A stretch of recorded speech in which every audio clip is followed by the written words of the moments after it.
부활의 아침 예배하는 우리들에게 주님께서 은혜와 평강 내려주시기를 바랍니다. 오늘은 창세기 3장 1절에서 10절 내가 어디 있느냐 내가 어디 있느냐라는 제목으로 말씀 전하겠습니다. 오늘 우리가 읽은 창세기 3장 말씀에는요, 인류 최초의 범죄 이야기가 기록이 되어 있습니다. 하나님께서 금하신 나무의 열매, 그러니까 선악을 알게 하는 나무의 열매를 이제 아담과 하와가 뱀의 유혹을 따라서 결국 따먹게 된 이야기가 기록이 되어 있습니다. 먹은 후에, 이 열매를 먹은 후에 어떤 일이 일어났습니까? 오늘 7절 말씀을 보니까 그들의 눈이 밝아졌다라고 기록이 되어 있습니다. 이것은 단순하게 그들의 시력이 좋아졌다라는 것을 의미하는 것이 아닙니다. 지금까지 보지 못한 것을 이제는 보게 되었다는 것을 의미하는 것이고, 좀 더 명확하게 말씀을 드리면 보지 말아야 되는 것을, 보아서는 안 되는 것을 이제는 그들이 보게 되었다는 것을 말하는 것입니다. 그들이 본 것은 무엇입니까? 죄를 보게 된 것입니다. 죄에 대하여 눈이 떠졌다는 것을 눈이 밝아졌다라고 표현을 하고 있는 것이지요. 여러분, 이것은 굉장히 중요한 부분인데요, 잘 주의를 깊게 좀 오늘 말씀을 들을 수 있기를 바랍니다. 아담과 하와는 선악을 알게 하는 나무의 열매를 먹고서 죄악에 대하여서 눈이 떠지게 되었어요. 여러분, 질문을 드릴게요. 죄에 대해서 눈이 떴다는 게 뭘까요, 도대체? 지금 오늘 이 아담과 하와가 선악을 알게 하는 나무를 열매를 먹고 눈을 떠졌어요. 죄악의 눈을 떴는데 도대체 죄악의 눈을 뜬 게 도대체 무엇을 말하는 걸까요? 추상적으로 우리는 이것에 대해서 아는 경우가 많이 있는데 우리는 좀 더 분명하게 이 개념에 대해서 알아야 됩니다. 정답부터 말씀을 드리면 그들의 눈은 자기 자신을 향하여서 뜬 것입니다. 죄는 자기중심성이라고 그랬잖아요. 하나님을 떠난 내가 얼마나 행복할 수 있는지 자기 자신에 대하여 눈을 뜬 것이고, 좀 더 명확하게 말씀을 드리면 나의 욕망에 대하여서 그들은 눈을 뜨게 된 것입니다. 죄인의 특징 첫 번째는 바로 그것입니다. 나만 보는 것입니다. 자기중심성을 가지고 있는 것, 이게 죄인의 특징입니다. 지금까지 아담과 하와, 죄짓기 전에 아담과 하와는 늘 하나님과 함께 있었습니다. 하나님께서 만드신 자연, 하나님께서 만드신 동물들, 식물들, 그 속에서 그들은 늘 즐겁고 행복했습니다. 그런데 이제 그들은 죄를 지음으로써 하나님과 떨어지게 되었고 자신의 욕망에 눈을 뜨게 되었습니다. 7절 말씀을 보면 그들의 눈이 밝아져서 어떻게 됐다고 했습니까? 자기들이 벗은 줄을 알고 자기의 몸을 보게 된 거예요. 자신의 벗은 것을 본 것입니다. 아무것도 거치지 않는 자기 자신이 부끄러운 것입니다. 지금까지 하나님 앞에서 그저 즐거웠던 그들인데 갑자기 부끄럽기 시작한 것입니다. 왜입니까? 하나님을 보지 못하고 자기 욕심으로 자기 자신을 보기 때문에 더 이상 자기 자신이 하나님 앞에 떳떳하게 나아갈 수 없는 몸인 거예요. 무언가로 가려야 되고 무언가로 치장하는 몸으로 자기 자신을 보게 되는 것입니다. 그래서 어떻게 한 것입니까? 7절 하반절에 보니까 무화과 나무 잎을 엮고 치마로 삼았더라. 치마로 삼았더라라고 하는 이 단어의 본래적 뜻은 뭐냐 하면 자기를 위하여 치마를 만들다라는 거예요. 자기를 위하여 치마를 만들다. 죄를 지은 이후에 이 아담과 하와는 드디어 자기 자신을 위하여 무언가를 하는 인생이 되었습니다. 스스로 자기를 구원하는 행동을 하기 시작한 것이죠. 무화과 나무 잎을 엮어서 치마를 만들어 입었습니다. 여기서 우리는 또 다른 죄의 특징을 발견할 수 있는데, 죄인의 두 번째 특징, 제2의 특징은 내가 나의 죄의 문제를 해결한다는 거예요. 내가 해결할 수 있다고 하는 생각을 갖는 것입니다. 그러나 이미 우리는 알죠. 이 무화과 나무로 만든 치마는 얼마 가지 못합니다. 조금 지나면 이것은 말라 비틀어지고 또 다른 치마를 그들은 만들 수밖에 없습니다. 여러분, 내 손으로 무언가 해결할 수 있다고 하는 생각, 이것이 바로 아담과 하와의 생각이요, 죄인들의 생각이요, 악인들의 생각입니다. 여러분, 우리가 손대면 해결되지 않아요. 우리가 손을 대면 그것은 더 악화가 될 뿐입니다. 가려지지 못하고 숨겨지지 못하고 피한다고 숨겨지지 않는 거예요. 결국 이들을 위해서 하나님께서 행하신 것이 무엇입니까? 하나님이 친히 그들을 위해 옷을 만들어 주잖아요. 21절 말씀에 보면 여호와 하나님이 아담과 그의 아내를 위하여 가죽 옷을 지어 입히시니라. 가죽 옷을 지어 입혔다는 것은 어떠한 동물을 잡아서 피를 흘려서 그의 가죽을 입혔다는 것입니다. 아담과 하와의 죄를 가지기 위하여서 짐승을 죽인 거예요. 짐승의 피를 흘린 것입니다. 창세기 3장에 예수님의 십자가가 가죽 옷을 통하여서 예표되어 있는 것이죠. 하나님께서 해결하셔야지 사람이 해결하는 것은 임시방편이요 미봉책에 지나지 않는다는 것을 또 우리는 알 수가 있습니다. 에덴 동산의 아담과 하와, 원래 그들은 에덴 동산에서 하나님만 바라보고 하나님을 위해서 살아가는 존재였습니다. 그러나 죄를 지음으로써 이제는 자기 욕망을 바라보는 인생이 되었고 나를 위해서 살아가는 존재이 되었던 것이에요. 여러분, 이 차이를 명확하게 발견할 수 있기를 바랍니다. 죄 짓기 전의 인간과 죄 지은 후의 인간은 그렇게도 달라요. 보는 것이 다르고 삶의 목적이 달아가는 것입니다. 나의 욕망만 바라보는 인생, 내 스스로 무언가를 해결하려고 하는 인생, 어리석은 인생으로 떨어져 버리고 마는 것입니다. 그때 하나님께서 그들을 찾으십니다. 8절 상반절 말씀해 봅니다. 그들이 그날 바람이 불 때 동산에 거니시는 여호와 하나님의 소리를 들었다. 사실 그냥 읽어 넘기는 구절이지만 이 구절에도 큰 의미가 담겨져 있습니다. 여기 보면 그날 바람이 불 때라고 기록하고 있습니다. 때, 뭐뭐 할 때, 시간의 개념이 여기엔 기록되어 있죠. 그리고 동산에 거니시는 이라는 표현도 있지 않습니까? 공간의 개념도 여기에는 포함되어 있습니다. 시간과 공간 속에 에덴 동산을 여러분 아마 눈으로 그려질 수 있으실 거예요.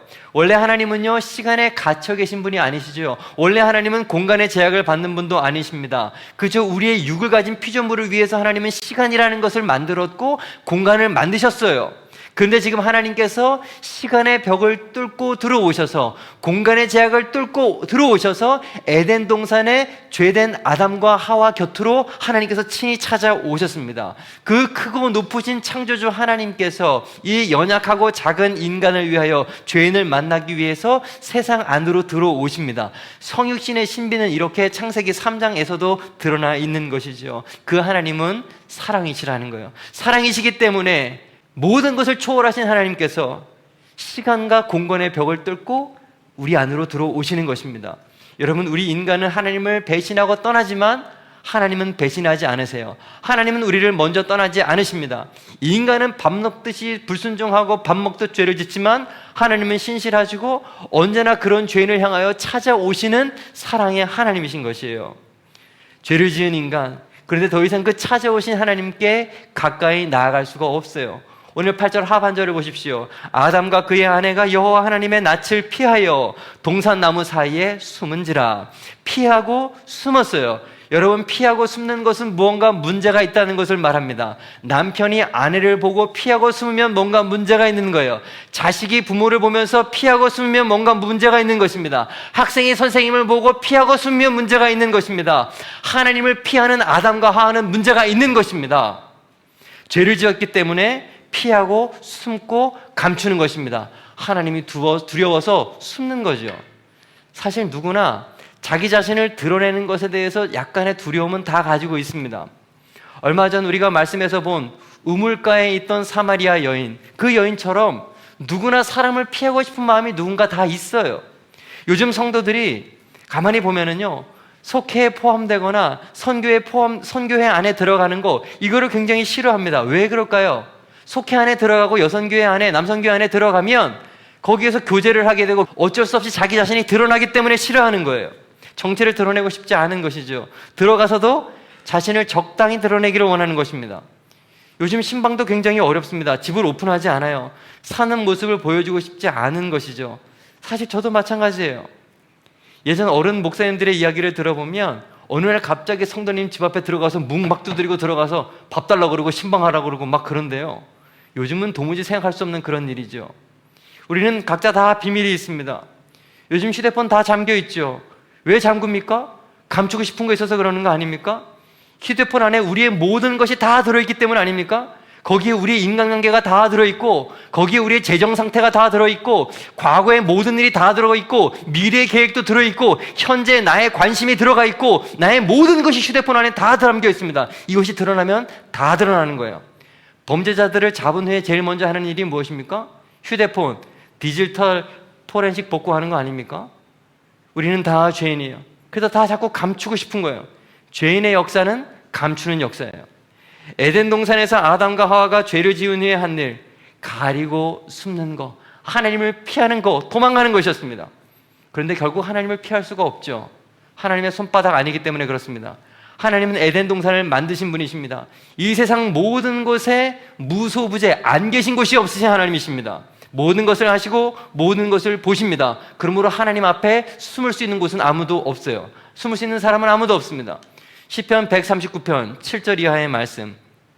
내가 주의 영을 떠나 어디로 가며 주의 앞에서 어디로 피하리이까? 내가 하늘에 올라갈지라도 거기 계시며 수월에 내 자리를 펼지라도 거기 계시니이다. 내가 새벽 날개를 치며 바다 끝에 가서 거주할지라도 거기서도 주의 손이 나를 인도하시며 주의 오른손이 나를 붙드시리이다. 피할 곳이 없어요. 하나님을 피해서 숨을 곳이 없습니다. 하나님은 하늘 끝에도 계시고 바다 끝에도 계십니다. 이 모든 세상은 하나님의 손바닥 아닌 것입니다. 요나 이야기를 잘 아시잖아요. 니느웨에 가서 하나님의 말씀 전하라고 했던 이 명령 거절하고 하나님을 피해서 다시스 정반대로 그는 배 타고 도망갔습니다. 요나서 1장 3절.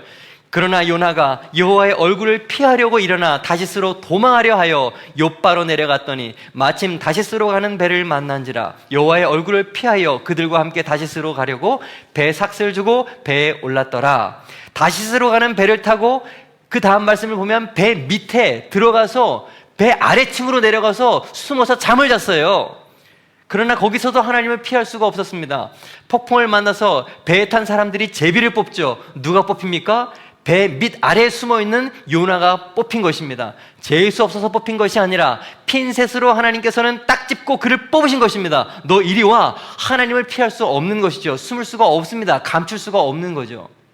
다윗 이야기도 잘 아시죠? 낮잠 자고 일어나서 왕궁 옥상을 거닐다가 목욕하는 밧세바를 보고 그 밧세바를 불러다가 죄를 범합니다.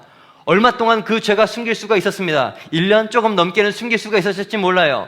남편 우리야도 전쟁을 가장하여서 가장 극심한 곳에 그를 보내어서 그를 죽게 하고 감춰지는 것 같았습니다. 그러나 결국 드러나죠. 누구를 통해서? 선지자 나단을 보내어서 그의 죄악을 만천하에 드러내셨습니다.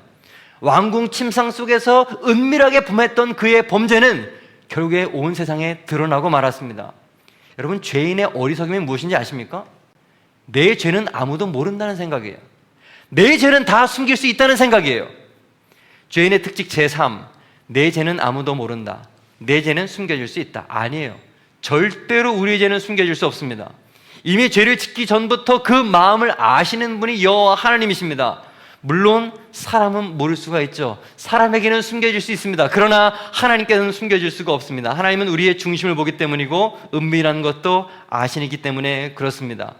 감추는 아담에게, 숨어 있는 아담에게 하나님은 지금 오늘 본문 말씀에 찾아오십니다. 9절 말씀, 여호와 하나님이 아담을 부르시며 그에게 이르시되 내가 어디 있느냐. 여기서 우리는 또 다른 죄인의 특징 하나를 발견할 수 있습니다. 죄인의 특징 제4, 하나님께 죄인은 결코 먼저 나아가지 않아요. 죄인은 숨지 하나님 앞에 나아가지 않습니다. 하나님이 죄인을 찾아가지 죄인이 하나님을 찾아오지 않아요. 죄 짓고 하나님을 떠난 인간은 마치 사막 한가운데 내버려진 나그네와 같은 인생입니다. 방향 잃은 나그네와 같아요. 어디에서 왔는지, 어디로 가야 하는지, 내가 지금 무엇을 해야 하는지 알 수가 없습니다. 모든 것이 답이 되시는 예수님께 나아갈 수가 없습니다. 열심히 걷기는 걸어도 뺑글뺑글 그냥 쳇바퀴 도는 인생을 살아가는 것입니다. 목마른 인생을 살아가는 거예요. 피곤한 인생 살아가는 것입니다. 죽지 못해 사는 인생을 살아가는 것입니다. 그런 인생에게 하나님은 친히 먼저 찾아오셔서 질문하십니다. 아담아, 내가 어디 있느냐?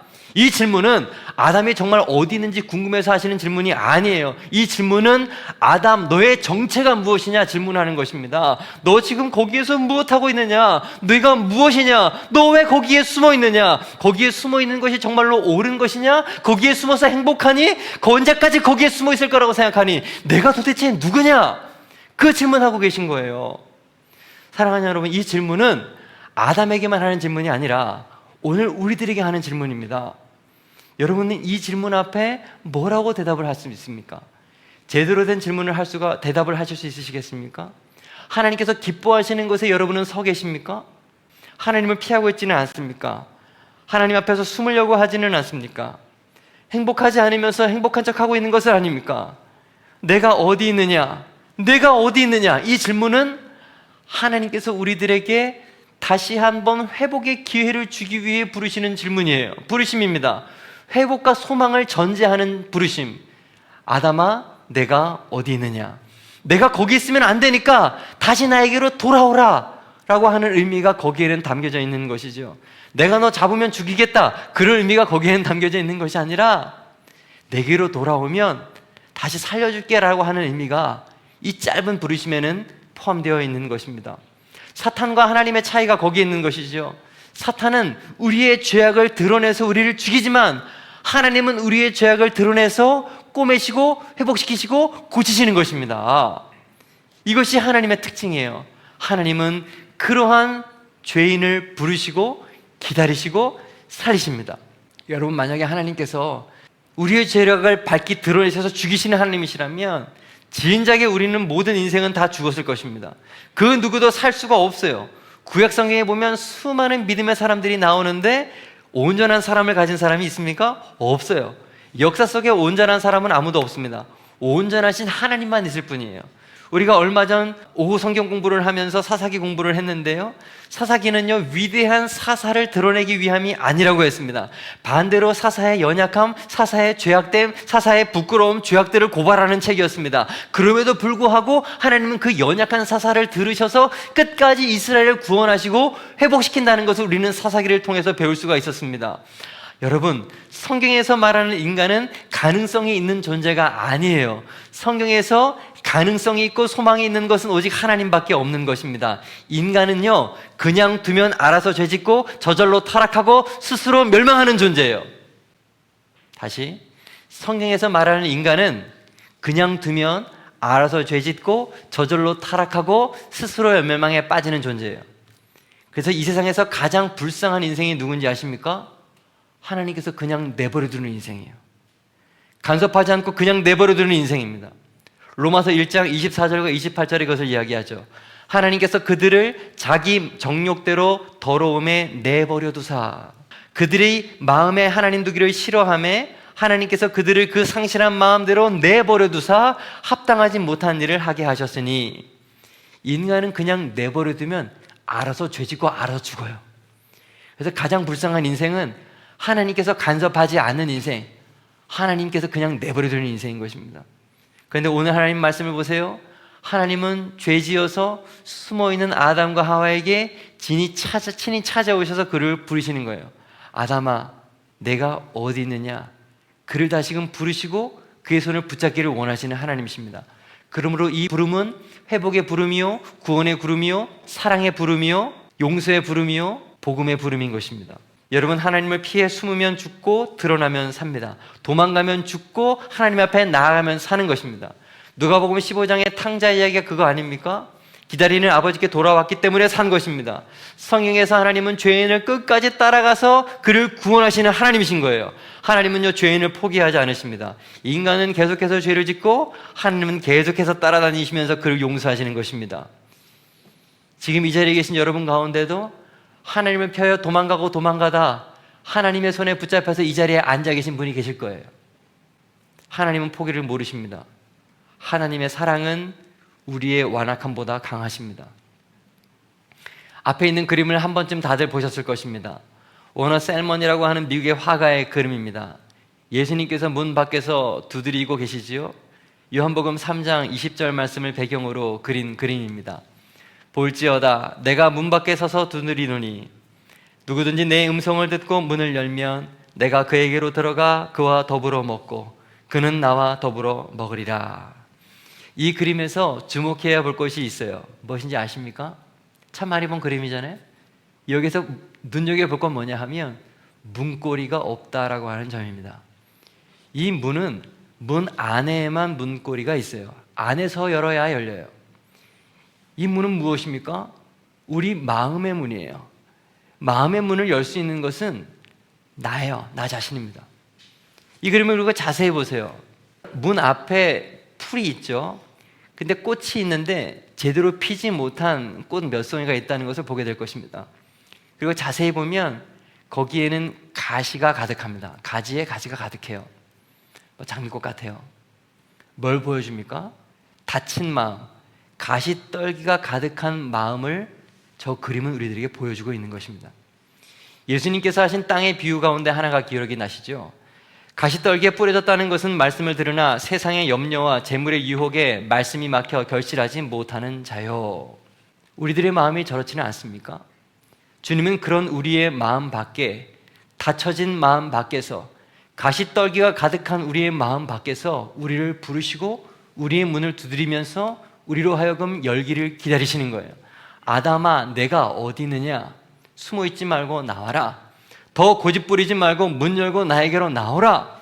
주님께서는 계속해서 우리의 마음의 문을 두드리고 계시는 것입니다. 여러분, 우리 인생이 왜 그렇게 고달픕니까? 질병 때문에 우리의 몸이 아파서 우리가 고달픈 것입니까? 사업이 망해서 고달픈 것입니까? 인간관계가 깨어져서 고달픈 것입니까? 아니에요. 본질적으로 보면 그 문제 때문에 고달픈 게 아닙니다. 내가 어디 있느냐, 이 영적인 부르심에 정확한 대답을 하지 못하기 때문에 우리는 인생에 고달픈 것입니다. 마음문 열고 내 마음의 가시떨기, 이 마음을 다 던진 후에 주님을 만난 사람은요, 질병이 당해도 괜찮아요. 사업이 무너져도 괜찮습니다. 이 세상의 모든 관계가 무너져도 괜찮습니다. 가지지 못하고 좋은 것 먹지 못해도 누가 알아주지 않아도 괜찮습니다. 주님만으로 만족할 수 있는 것입니다. 우리가 진짜 괴로운 것은 주님을 만나지 못했기 때문에 그래요. 아담아, 내가 어디 있느냐라고 하는 부르심 앞에 정확하게 응답하지 못하기 때문에, 숨어있기 때문에 고통스러운 거예요. 이것을 다 해결한 성도의 고백이 사도 바울의 고백이죠. 로마서 8장 35절이야. 누가 우리를 그리스도의 사랑에서 끊으리요? 환난이나 곤고나 박해나 기근이나 적신이나 위험이나 칼이랴. 그러나 이 모든 일에 우리를 사랑하시는 이로 말미암아 우리가 넉넉히 이기느니라. 마음문 열고 예수님을 만나봤더니 사도 바울이 자신의 인생에 겪고 있는 수많은 어려움들은 아무것도 아니라는 거예요. 이것이 더 이상 나를 괴롭히지 못한다는 것입니다. 심지어 죽음이 내 앞에 온다 할지라도 그것이 나를 막지 못한다는 거예요. 주님을 나를 사랑하시는 그 사랑 때문에 내가 이 모든 아픔들을 넉넉히 이길 수 있다고 고백하는 것입니다. 여러분, 우리의 고통이 어디 있는가? 주님을 만나지 못하기 때문에 그런 거예요. 아담아, 내가 어디 있느냐? 이 질문에 대답하지 못하기 때문에 그런 것입니다. 오늘 2023년 마지막 주일에 하나님께서 오늘 우리들에게 질문하십니다. 아담아, 내가 어디 있느냐? 고집 부리지 말고 더 이상 너의 문을 열어라. 제가 여기 있습니다. 나를 용서해 주세요. 고백하며 주님의 손을 붙잡는 우리 모두가 되어야 되겠습니다. 숨어 있지 마십시오. 감추지 마십시오. 도망가지 마십시오. 하나님을 떠나면 모든 것을 소유하고 높은 자리에 올라가도 그의 인생은 실패한 인생입니다. 그러나 하나님과 함께 있으면 아무것도 없어도, 아무리 비참한 자리에 앉아 있어도 그는 성공한 인생이요, 세상이 알지 못하는 평안을 소유한 인생, 복된 인생이 되는 것입니다. 주와 함께 있는 아담이 될 수 있기를 축복합니다. 오늘 말씀 정리하겠습니다. 내가 어디 있느냐? 죄인의 특징 제1, 나만 본다. 죄인의 특징 제2, 내가 모든 것을 해결할 수 있다. 죄인의 특징 제3, 내 죄는 아무도 모를 것이다. 영원히 숨겨질 수 있다. 죄인의 특징 제4, 하나님께 절대로 먼저 나아가는 법이 없다. 그러나 이 모든 죄인의 특징에도 불구하고 하나님의 특징 한 가지 때문에 우리는 구원을 얻을 수 있습니다. 그런 죄인을 부르시고 기다리고 살리십니다. 오늘 우리들에게, 죄인은 우리들에게 하나님은 동일하게 물으십니다. 아담아, 내가 어디 있느냐?